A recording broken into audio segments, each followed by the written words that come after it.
Are you in a band? Are you an entertainment entrepreneur?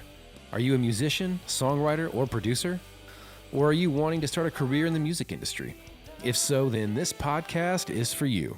On the Do That Music Thing podcast, we'll be interviewing subject matter experts, artists, and other leaders in the music industry to identify actionable strategies to move you forward in your career, spark some inspiration, and at the least just have some fun talking about music.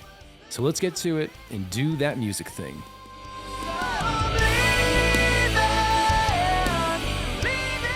Good morning and welcome to another awesome episode of the Do That Music Thing podcast, where we're talking with everyone in the music industry, artists, managers, label executives, publishers, anyone and everyone that's making waves and moving their careers forward. And today I have an amazing guest. His name is Neil Mason. You know him from Cadillac Three, Badlands Management, American Bang, and now with the launch of War Buddha Records. I'm so excited to have you on the show, Neil. Thank you so much. How you doing? I'm good, man. Thank you for having me. I've been trying to figure out when somebody asks me what I do, which thing I'm supposed to say first. I haven't quite figured that out. So it's nice to hear you laundry list them in that order. It's like the band still feels like, the thing, because it's the thing I've been doing the longest. So it's nice to hear that at the top. Absolutely. Music is clearly where you started from a performance perspective. So let's maybe just start there. Let's start with Bang, Bang, Bang. And let's just walk right through the timeline and where you are. Sure. I'll go back even further because it kind of starts back even further, but I'll try and move quickly. So myself and Kelby and Jaren, who were in Bang Bang Bang and are now in the Cadillac Three with me, we are all from Nashville, Tennessee. So we went to kind of rival high schools. They were both at Hume Fogg in downtown Nashville, and I was at Hillsborough High School. But I was in a band in high school called Llama that was kind of like a jam band that a guitar player named Ben Brown was in my band, and he went to Hume Fogg with Jaren and Kelby. So we were playing these shows. Jaren and Kelby came out and we're seeing some of those shows. They were starting their own bands. We were all about 14, 15 years old. And we just became fast friends, and Jaren was a drummer in high school like myself, and Kelby was playing guitar. So we all kind of were in different bands, but we were all playing kind of the same circuit, which there wasn't a whole lot of a circuit. There was like 2 clubs where you could play all ages shows. But, we were going to all the same parties on the weekends, doing all the dumb stuff that you do as kids for the first time together.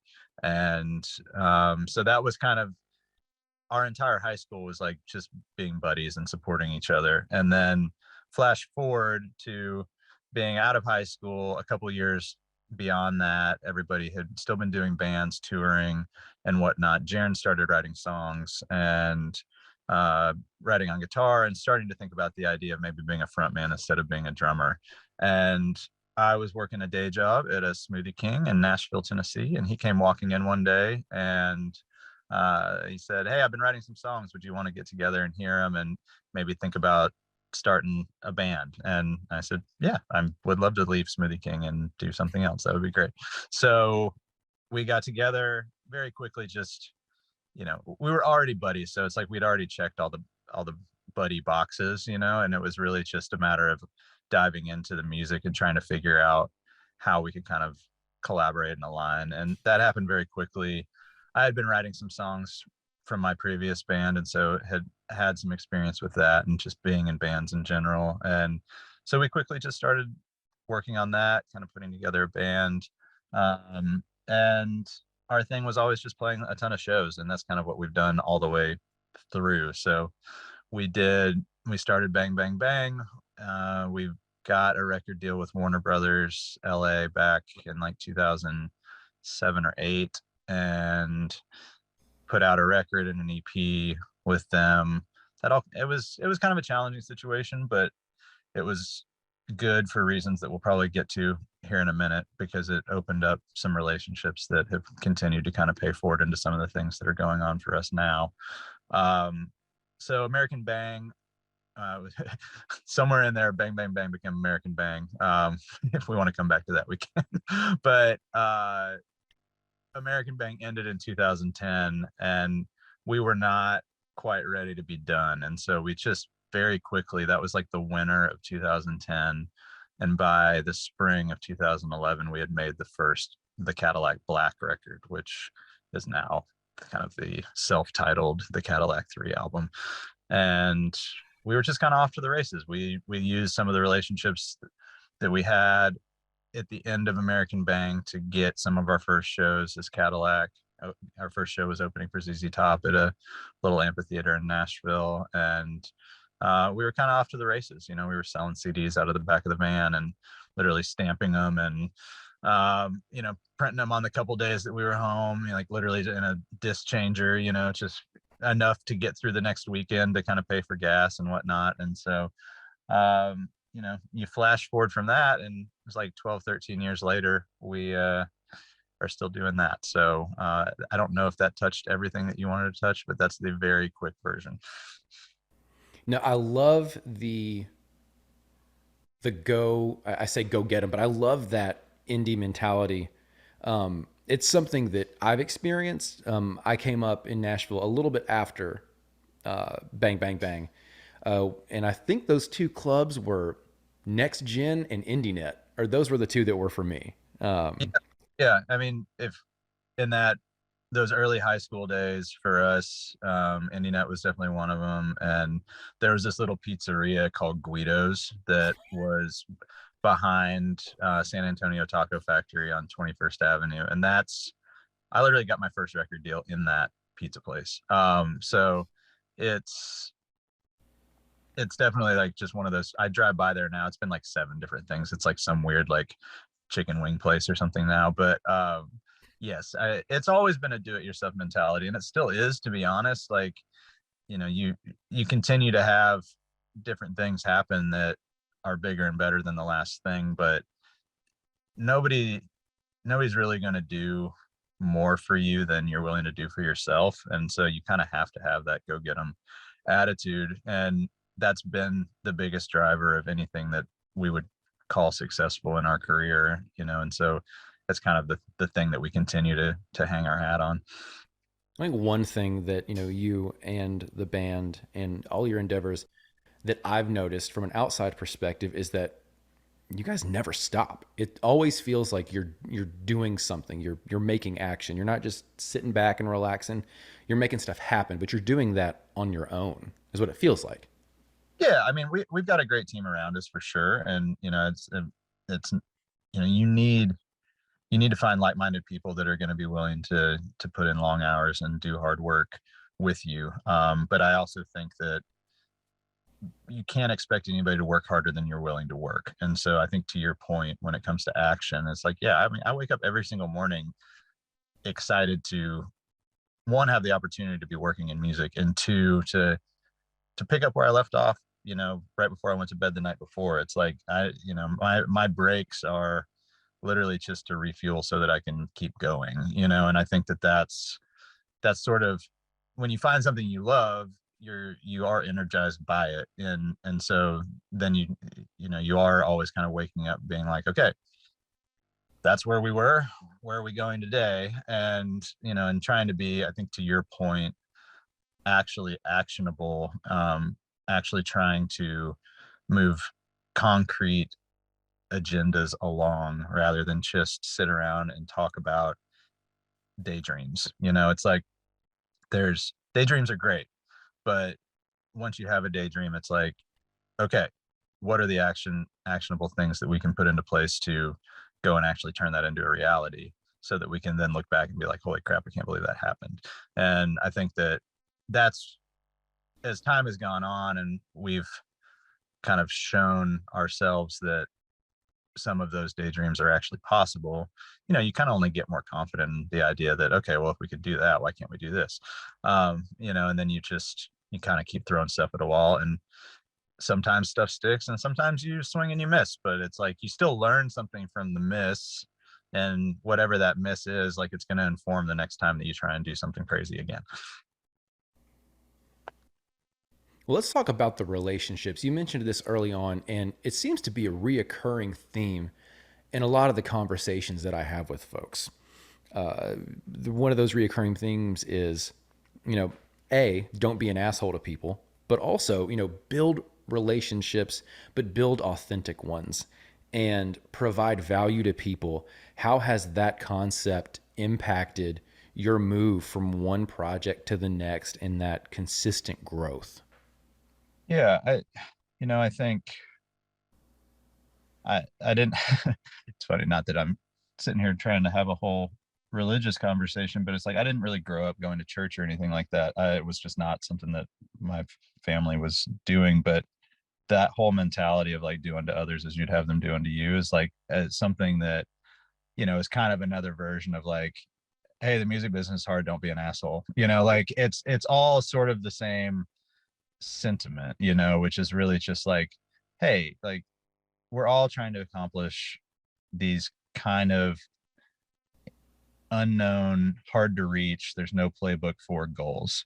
And every one of our journeys is going to be a little bit different. And it's a whole lot easier to get where we want to go if we've got a great support system around us. And that support system may not be somebody that's working on your project every single day with you, but that doesn't mean that there aren't a whole lot of other people in the music industry as a whole that you can have great relationships with, that from time to time, might be able to help you open a door that you can't open, or might be able to answer a question that they've gone through that you haven't gone through yet. And I think that, to your point, a lot of the things that I've seen as more and more time has gone on, it's like we've been doing this for 25 plus years at this point, which is crazy. But a lot of the people that were a mailroom assistant are now running a record label or whatever it is. And so it's like now all of a sudden these people that had those same aspirations that we did but didn't have any idea what they were doing are now running the show somewhere, and they would probably tell you similar things, like they still don't have it all figured out, but a lot of how they've gotten from point A to point B has been by being good to people, keeping great relationships, and continue to just try and wake up every day and do good work. And a lot of luck. I can't forget that. Can't forget the luck.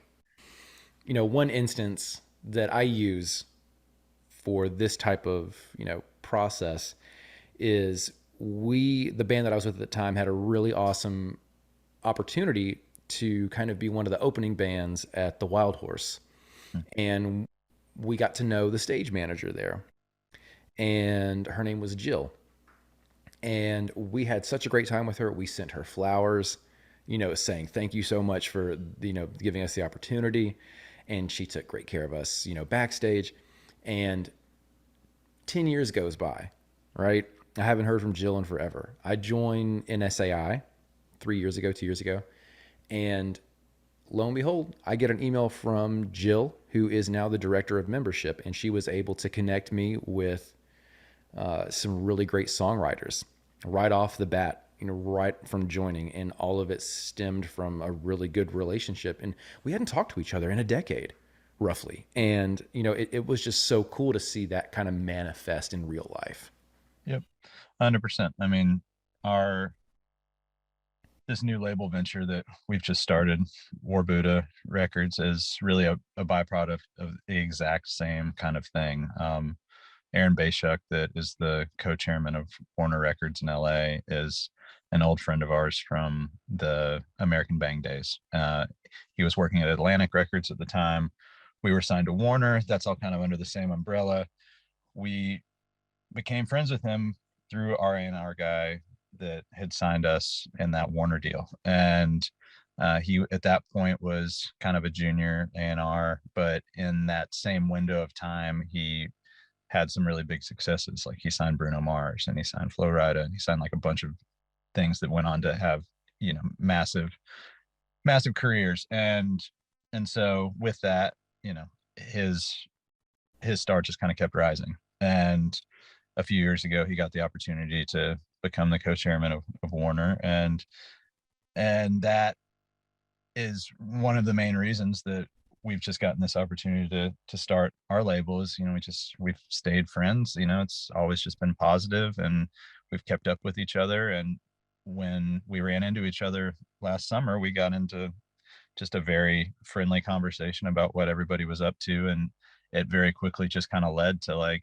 well, maybe there's something that we can do together. And, that doesn't happen if you don't know somebody. You don't just walk into, somebody that's running a big company's office and say, hey, you should give me a joint venture. It's like, that's not how it would work. And, so we're really, that's just the same as your example. It's almost identical, really. It's just a different situation where it's literally just like right place, right time with people that have just been out doing work for a long time until you finally get to a place where it's like, hey, maybe we can do some work together, and we had never directly worked together prior to that. We had just known each other, kept up with each other, and been fans of what each other were doing. No, those are the stories that I love hearing, where it's a simple relationship that turns into something really awesome. But let's talk about that. That is like one of the coolest record label names I've ever heard.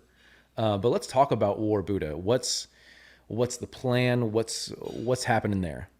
Yeah, like I said, it's all pretty new. This all started coming about like last summer, and so it really all happened very quickly, which is exciting. And one of the reasons that I think for everybody that it has felt like a yes the whole time is because there was really nothing about it that felt hard. It was just positive conversation that led to getting a deal done and all the stuff that kind of has to happen behind the scenes.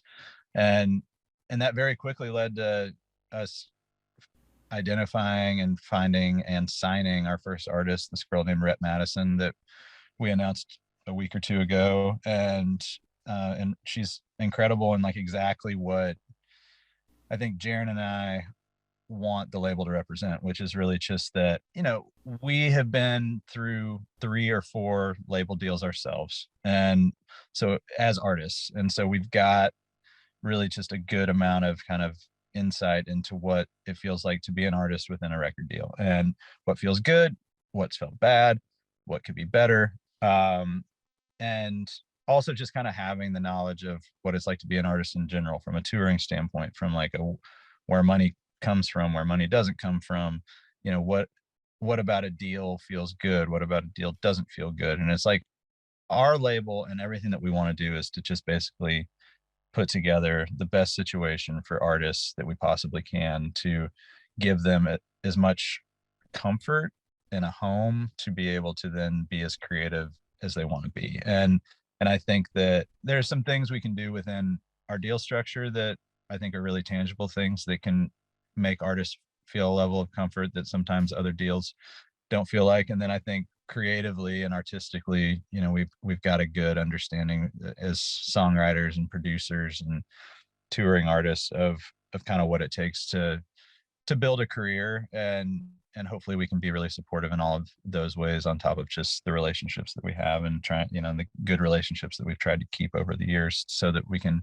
introduce people that we're working with into those other worlds, and hopefully find some creative synergies there that everybody can be excited about. But again, it's like, this wasn't necessarily something in the master plan, in the sense that we weren't out there banging on doors trying to make it happen. It was something that we had talked about from a creative standpoint. It would be cool one day to have a label where we could sign things that we feel like are maybe don't quite fit into any of these other labels that exist out there. It's like, we're not trying to be in direct competition with a major label that's already doing what they're doing at the top of their game. Our thing's going to have to be a little bit different, and so, like, let's carve out our world and have it be this unique little world for artists that kind of, as we're saying often these days, kind of fit out more than they fit in. I feel like that parallels the work of the Cadillac Three so well from like a stylistic perspective. I remember when the first record dropped, it blew my mind. I'm like, this is everything that I want in a record. It's Southern rock, but it's country, but it's also just mean and aggressive, but it grooves. I'm like, it's really hard to find all of those things. And I felt like, and you and the other guys continue to kind of trailblaze from a stylistic perspective, it makes complete sense that you would do the same thing from a business perspective. Yeah, for sure. And that's how we see it. And I think that the thing that's nice about this label opportunity is that our musical interests are pretty wide. I mean, the thing with the Cadillac Three is that the Cadillac Three is this sound that the three of us make when we go into a garage and we just turn stuff on and start playing. And so there's, if we could sound like Bruno Mars, we would love to, but that's not what we sound like, and so, but that doesn't mean that we don't love Bruno Mars, or we don't love, Willie Nelson, or we don't love, on down the line. It's like our musical interests are all across the board. And so what's cool about this opportunity is now we get to go out and we just get to go like, what's the coolest shit that we can find? What's the crazy, like, who are the people that are speaking, the most truth? And those are the people that I'm interested in working with. It's like, I want to highlight unique perspectives. I want to highlight immense talent, and I want to give them a space to do that where they are not worried about anything except for trying to get to the bottom of how to say or perform at their highest potential level. And that's really the only thing that at the core of it I want, and then anything that comes as a byproduct of that, like, that's just a win for everybody. Being an artist and having that artist experience, I would assume, would be a comfort to artists that you are signing, because you understand what it's like to be in those shoes. You understand what it's like to be on the other side of the table. I know that a lot of independent artists kind of fear those discussions because they might not feel like there is that understanding of what we go through on the creative side. So let's talk about that a little bit.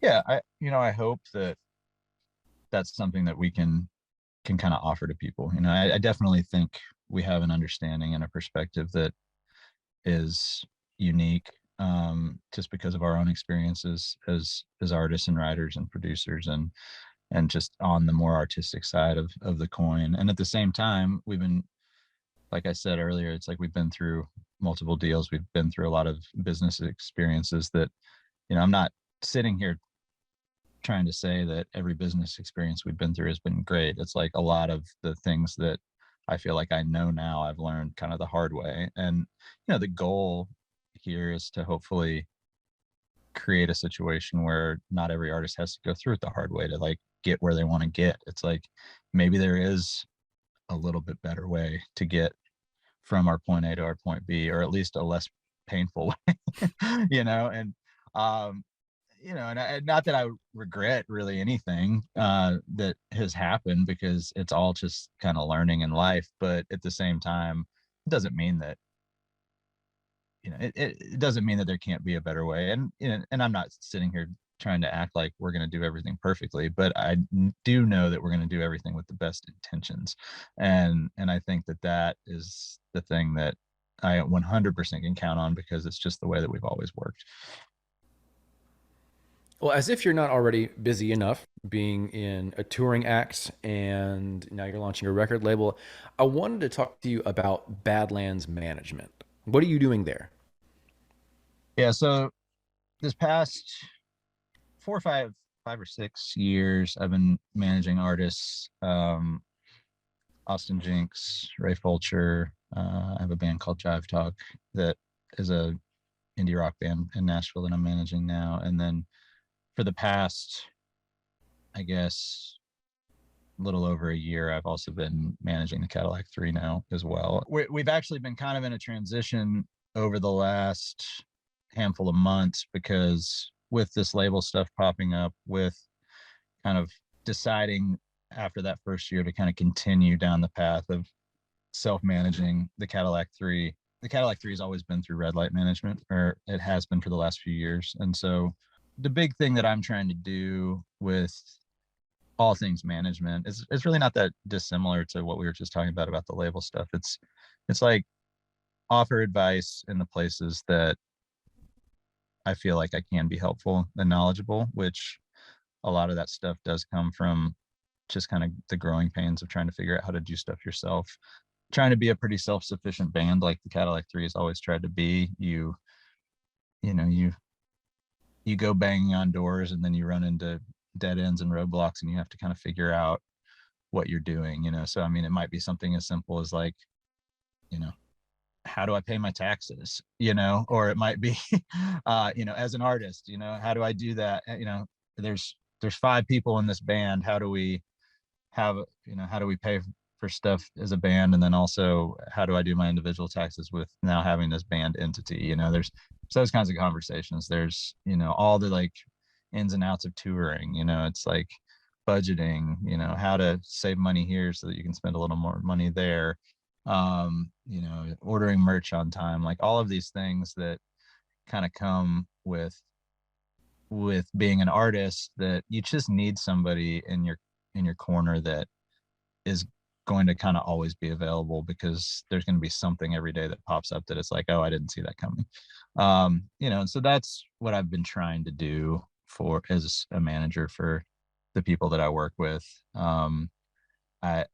I've always kind of worn a little bit of the business hat in my band, and just having these kinds of conversations with any managers that we've ever had. And so it was a fairly natural progression to just try and help out some people that I was a big fan of. So yeah. Okay, so let's shift gears a little bit and let's talk about what is your approach to songwriting and publishing. I know a lot of people that listen to this podcast are songwriters. So I'd love to, kind of hear your approach on songwriting and your approach on publishing. Songwriting is interesting because I feel like I have to kind of live in 2 different brains. There's like the proactive brain, which is I'm always looking for ideas. I'm always like listening for just that little spark of something that gives me excitement, and I might not be able to do anything with it in that moment, but it's just like enough for me to like jot down something that will remind me of what I felt when I heard it. So I'm proactive and always looking for just a spark, and then at the same time, I also feel like it's nice to just sit back and see what comes, because sometimes the best stuff that has hit me has been when I am not trying to make myself write a song. So it's like, I think, especially with the Nashville approach to songwriting, it's like, you clock in at 11, you're going to clock out at like 3 or 4 or whatever it is, unless you have a really good day where you're done in an hour or 2. And so there is like, I guess that's a proactive thing as well. You're just kind of going like, I'm setting aside this time to get in this room to see what happens. And so I think there's a lot of value in that. Like, I like that. I like the idea that it's on the calendar and you're there to show up. And at the same time, I also like to create these places in my calendar that are just kind of blank, that writing a song might be an option, or writing something different might be an option, or if more of my business brain is on at that point, but I'm still thinking about songs, then maybe, kind of to your question about publishing, it's like maybe I go and I start thinking like, I need to listen through some of the last few months' songs for who I should be pitching these to, and like think about what relationships I have that would make sense and help connect a dot for a song that maybe hasn't been cut yet, or something like that. So when it comes to songwriting, it's like, I kind of have to trick myself a little bit, because it's, the proactive part's easy, you're like always listening, always thinking, and then you're just making sure that there's stuff on your calendar to where you're going to have these opportunities and times to write.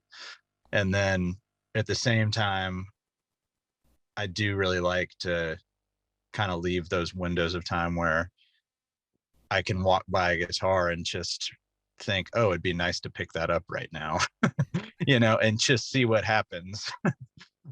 Because you can have that happen, sit down with that and start an idea that then maybe you carry forward into some write that's on your calendar, and have something that's kind of sussed out that you're excited about. And I think that that's probably the biggest thing when it comes to songwriting is like when you get in that rhythm of just showing up where your calendar's telling you to go and you haven't done any of the like pre-homework, then I think it's harder to show up and go into that room and like expect that you're going to write something that you absolutely love. And it's not impossible. It's definitely happened. You definitely get surprised sometimes, but you also like the clock has started running at that point. And so if you show up with the clock running unprepared, sometimes you might just kind of go, yeah, let's write that idea, even if you don't actually think it's the best idea. How has being in a rock band affected the way that you write? And the reason I say that is because my background was in rock music, and we would just show up 2 or 3 times a week, all get in the same room. Oh, somebody banged out a riff. Cool. We're there for 3 hours and we knock out a song. It's a little different process, but also a kind of a similar one when you get into a writer room in Nashville. How has that affected the way that you approach writing now? It's funny, like our band doesn't write like a rock band very often. Like the amount of songs that we've written like in a practice room is less than a handful, I would say. um Most of our songs happen kind of, I guess, maybe in a more traditional Nashville sense, of not well, I say let me say this again. A lot of our songs are written with more so like we're writing, like we're recording the song for the first time. So we're trying to sketch out a rough demo more than we are trying to. We're thinking about how we would play it live, but we're more so trying to get that initial recording that makes us excited, that makes us think it might be a Cadillac song for us to go and record for the band. So that's like, finding a dead snare sound that we're excited about, and like finding a guitar tone that we're excited about, and all of that kind of stuff. But most of the Cadillac songs we write on the bus. So we don't really write TC3 songs in Nashville very often. We kind of reserve Nashville for Nashville, which is like writing songs for pitch, writing songs with other artists, and spending that time kind of on more traditional kind of Nashville home demos and things of that nature. Well, Neil, thanks for, talking to us about your story, and, you've provided some incredible insight on how to move, a career forward like you have. But this is my favorite part of the show, where we talk to each other and we really kind of define what are 3 actionable items that someone can do today to move their career forward in the music industry. If you're an artist in the music industry, to me, there are so many different buckets every single day that sometimes it can be confusing as to what to focus on. And I think that a lot of people get lost in the what to focus on, and so they just kind of don't do anything. And for me, the things that are completely in your control as an artist, even though there are a lot of things that are not in your control, of the things that are completely in your control, you every single day can write, can try and write a song. Every single day, pretty much, you can try and record a song if you want to. I mean, all you really need is a laptop. There's plenty of free or very inexpensive tools to be able to record at this point. It doesn't have to be perfect. It's just about getting ideas out, and that is a very proactive thing that you can do every single day, because you don't know until you've gotten that out of your system what it might lead to. So to me, that is something that's very actionable. Something that I think has a really bad stigma, including within my band sometimes, that is really hard to be consistently actionable about, is social media. And I'm kind of on a high horse about it lately with a lot of people, because I think it's just a little bit of like a mental game. And I think that there's a way to look at it in a very positive light if you can allow your brain to go there. And I think as a byproduct of that, you can be a lot more actionable with it. So this would be my 2 cents on social media. Like, look at it for what it is. It's a tool to reach people, and if you are in a band and you're playing to 5 people at your show, what do you wish you had more of? People. And so when it comes to social media, it's like, be yourself on social media, let people know what you're about, who you are, put your music up there, put your personality out there. It's the biggest free just party that exists, where you can literally sit at your house and let people know what you're about without spending a dollar. And so that to me is just like, find something every single day that you can put up there that might draw somebody in, and don't feel bad when the thing you posted didn't do anything. Like, who cares? It's like, if a tree falls in the woods and nobody hears it, who cares? And the thing is like, when you put something up and it does great, like, far out, you've got however many more people that have followed you that day for whatever it is, and then the next day you might put something else up and nobody cares again. But like, uh, if you wake up every day thinking something, why not put it out into the world? If there's a song that you think is great and not enough people have heard it yet, why not post it again? Like, who cares? Like, and so that's the one that I'm really on a high horse about. I feel like I'm supposed to give you a third one. As far as other actionable things, this is one that I think that ties into social media, but also goes beyond it, which is really just simply like, a lot of artists are very insular people. We're kind of like in our heads, in our feelings, in our um, ideas about what something could be. And I would encourage everybody to just like, whether it's going out to a bar and meeting somebody, whether it's like picking up the phone and calling somebody, whether it's sending, 5 emails to venues or to radio stations or to a press person that you've never met before, or a DSP, or, a publisher, whatever it is that's on your mind that day. Like, don't be afraid to reach out and try and make relationships. Like, put effort into making relationships, creating relationships that, even though you may not know where they're going to go, like, go learn something from somebody, go ask somebody a question. Like, most people enjoy being asked advice. It's like, being asked advice is kind of a compliment. It's like, it's something that tells people, hey, I value your opinion. And so, even though it might feel like you're, you know wasting somebody's time or something like that, it's not necessarily that way. It's like, maybe somebody needed the confidence boost of being asked for advice that day.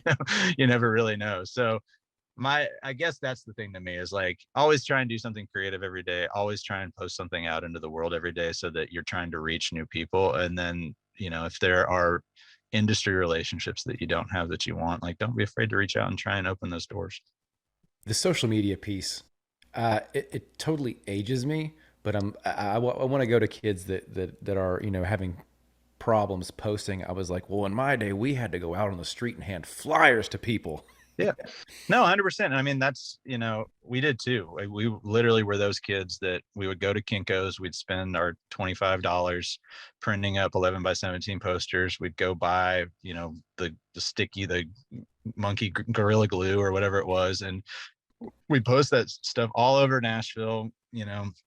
They get ripped down, and we'd go do it again. And I think social media is like a free place to do that now. So is it like, sexy? Like, no, but at the same time, it's like, I think that there's a bigger reach, and you can make fans all over the place. And the more, it also is like, you don't have to hide behind anything. Like, you can just be yourself, and there's some amount of people out there that, if you're doing something genuinely and there is, talent within it, you're going to find an audience. Like, it may be 100 people, it might be 1,000 people, it might be 1,000,000 people, but like, any of that is the starting place to where it is that you want to go. And you've kind of got to get over that first hump, of 100 people to get to 500, to get to 1,000, to get to 10,000, to get to 50,000, to get to 100,000.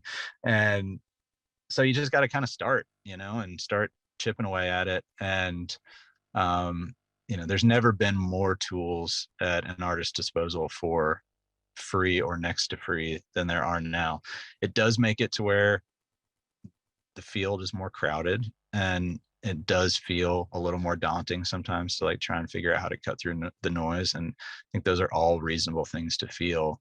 At the same time, it kind of just all comes back to, okay, well, you got to be even more consistent than the next person, get out there and figure out who you are and be more yourself. Like, don't worry about trying to be like somebody else. Just figure out how to be more like you, and draw in the people that are going to be attracted to the more like you can be. Awesome. Neil, well, thank you so much for being on the podcast today. Some incredible advice for folks listening. So once again, thank you so much. Yeah, man, I appreciate it.